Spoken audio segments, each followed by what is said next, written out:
प्रभु मेले और मंडी ही नहीं, उस हर स्थान तक पहुंची है जहां पर मनुष्य एकत्रित होते हैं।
खोलिए माँ, मेरी माँ की सहायता कीजिए ना, इनको क्या हो गया?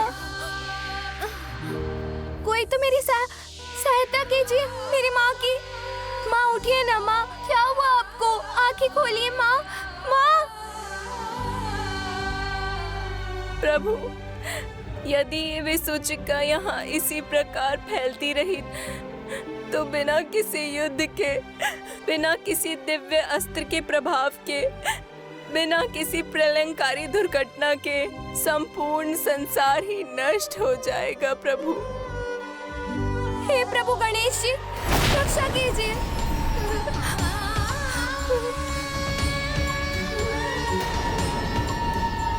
हे पार्वती नंदन, हे विघ्नहर्ता गणेश जी, इस संसार के सामने जो ये भयानक विघ्न छाया है, उसका आप ही कुछ समाधान कीजिए प्रभु।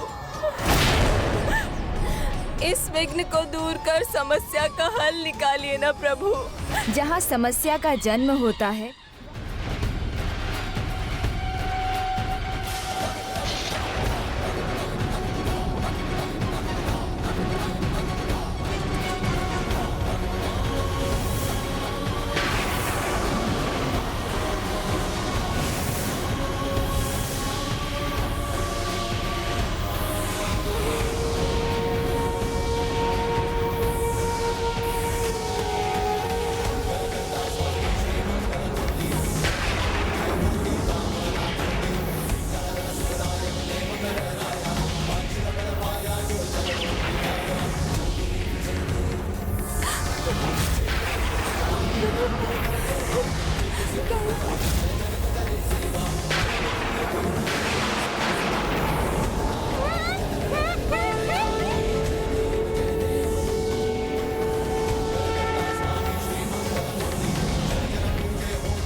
पुत्री, अभी मैं स्वस्थ हूँ, चिंता मत करो, संकट टल गया।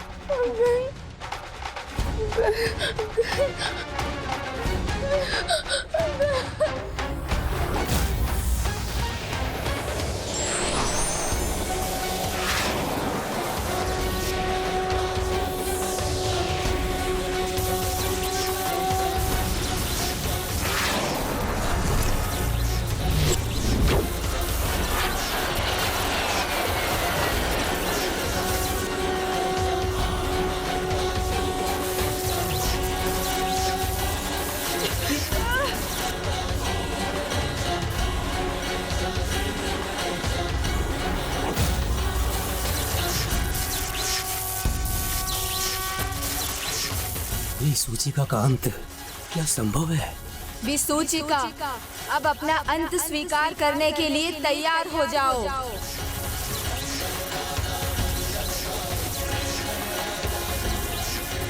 अब तुम्हारा अस्तित्व सदा सदा के लिए मिट जाएगा।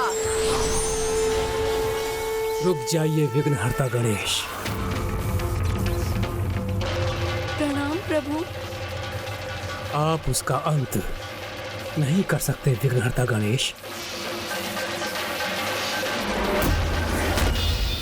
अपने लालच को बढ़ने देकर अपनी भूख पर नियंत्रण ना कर उसने आपके वरदान का अनुचित लाभ उठाया है। मानव जाति को, जगत को बड़ा भयंकर त्रास दिया है। उसे नष्ट करने पर तुली हुई है, इसलिए इसका दंड तो उसे मिलना ही चाहिए। और इसका एकमात्र दंड है उसका अंत। वो दंड की भागी अवश्य है पार्वती नंदन, किंतु उसका अंत नहीं किया जा सकता।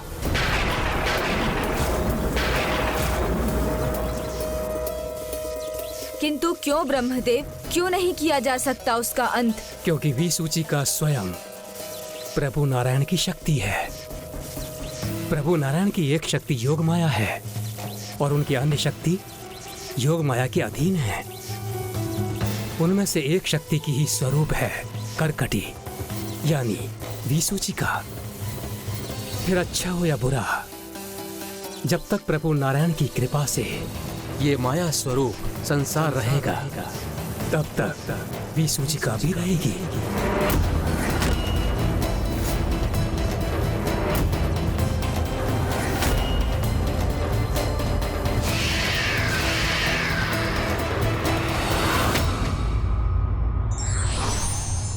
लोभी व्यक्ति की आकांक्षाएं कभी पूर्ण नहीं होती और यही लोभ उसके पतन का कारण बनता है।